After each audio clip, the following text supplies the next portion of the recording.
தருமபுரி திமுக வேட்பாளர் ஆ மணியை ஆதரித்து அமைச்சர் உதயநிதி ஸ்டாலின் பிரச்சாரம் மேற்கொண்டு வருகிறார். அதனை பார்க்கலாம்.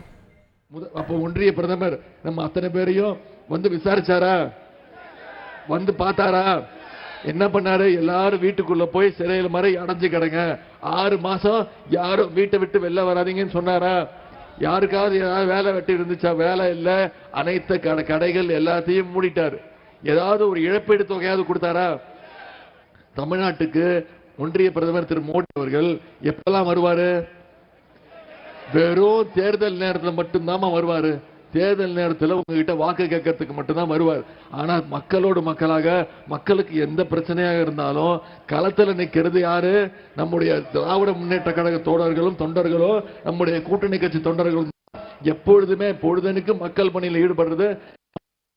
அந்த வகையில நீங்க புரிஞ்சுக்கணும். தலைவர் முதலமைச்சரானார், கடும் நிதி நெருக்கடி. ஆனா வந்த உடனே என்ன சொன்னாரு? அவர் தேர்தல் வாக்குறுதியில் சொன்ன மாதிரி பெட்ரோலுக்கு லிட்டருக்கு 2 ரூபா குறைச்சாரா இல்லையா? குறைச்சார். அதே மாதிரி இன்னொரு முக்கியமான வாக்குறுதி, இங்க இவ்வளவு தாய்மார்கள் வந்திருக்கீங்க, தாய்மாருக்கு கட்டணம் இல்லா சொன்னாரு. வந்த உடனே 2வது கையெழுத்து போட்டாரா இல்லையாவா? மகளிருக்கு கட்டணம் இல்லா பேருந்து வசதி திட்டத்தை கொடுத்தாரா இல்லையா? உபயோகிக்கிறீங்களா? ஒவ்வொரு மாசமும் ஒவ்வொரு மகளிரும் கிட்டத்தட்ட 900 ரூபாய் சேமிக்கிறாங்க. இது வரைக்கும் இந்த தமிழ்நாட்டில் 3 வருஷத்துல 460 கோடி பயணங்களை மகளிர் மேற்கொண்டிருக்காங்க. எவ்வளவு? 460 கோடி பயணங்கள். இப்ப நான் தமிழ்நாடு முழுக்க சுத்திட்டு இருக்கேன், எங்க பார்த்தாலுமே பிங்க் பஸ் தான். இப்ப மகளிர் பிங்க் பஸ் கூப்பிடுறது இல்ல, நம்முடைய தலைவர் பேரை சொல்லி ஸ்டாலின் பஸ் தான் செல்லமா கூப்பிடுறாங்க. அந்த பிங்க் பஸ் தலைவர் பேரை சொல்லி சொல்றாங்களே, அந்த பஸ்ஸை பார்த்தீங்கன்னா முழுக்க முழுக்க மகளிர், முழுக்க முழுக்க குழந்தைகள், மாற்றுத்திறனாளிகளுக்கு அது அந்த திட்டம் இலவசம் அப்படின்னு தலைவர் அறிவிச்சார். இந்த தருமபுரி மாவட்டத்தில் மட்டும் 9 கோடி பயணங்களை மகளிர் மேற்கொண்டிருக்கீங்க.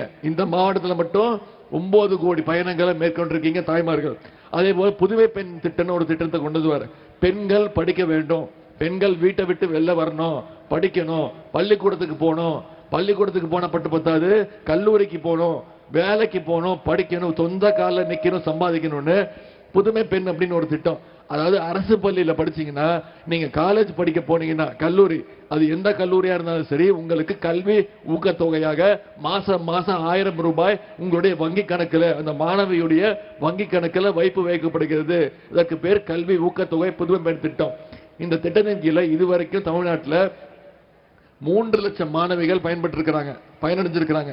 அதுல இந்த தர்மபுரியில மாவட்டம் மட்டும் இப்ப மாசம் 14,000 மாணவிகளுக்கு மாதம் 1000 ரூபாய் தலைவர் அவர்கள் கல்வி ஊக்கத்தொகை கொடுக்கிறாங்க.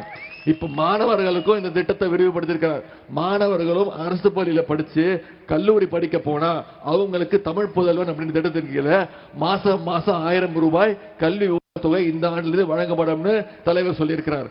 இதை விட எல்லாத்தை விட மிக மிக முக்கியமான திட்டமா, நம்ம காலையில எந்திரிச்சு, இந்த பகுதியில் இருக்கிறவங்க காலையில சீக்கிரம் எந்திரிச்சு வேலைக்கு போக வேண்டியிருக்கும். 6 மணி 7 மணிக்கெல்லாம் அப்பா அம்மா 2 பேரும் வேலைக்கு போக வேண்டியது இருக்கும். அப்ப குழந்தைக்கு சமைச்சு காலையில டிஃபன் சமைச்சு கொடுக்கறதுக்கு நேரம் இருக்காது, ஊட்டி விடுறதுக்கு நேரம் இருக்காது, சாப்பிட்றதுக்கு நேரம் இருக்காது. இருந்தாலும் நீ போய் மதிய உணவு திட்டத்தில் சாப்பிட்டு அப்படின்னுவாங்க. ஆனா நம்ம வேலைக்கு போனா பெற்றோர்கள் என்ன நினைச்சிட்டு இருப்பாங்க?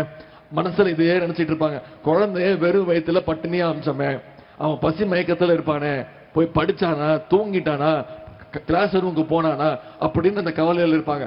அதை போக்குறதுக்காக நம்மளுடைய தலைவர் அவர்கள் இந்தியாவிலேயே முதன்முறை கொண்டு வரப்பட்ட திட்டம் தான் முதலமைச்சருடைய காலை உணவு திட்டம். இப்ப இந்த முதலமைச்சர் காலை உணவு திட்டத்தை பார்த்து இவ்வளவு சிறப்பான திட்டத்தை நாங்களும் கொண்டு வரணும்னு நம்முடைய பக்கத்து மாநிலம் அதே மாதிரி கர்நாடகா மாநிலத்திலையும் இந்த முதலமைச்சர் காலை உணவு திட்டத்தை விரிவுபடுத்தியிருக்கிறாங்க.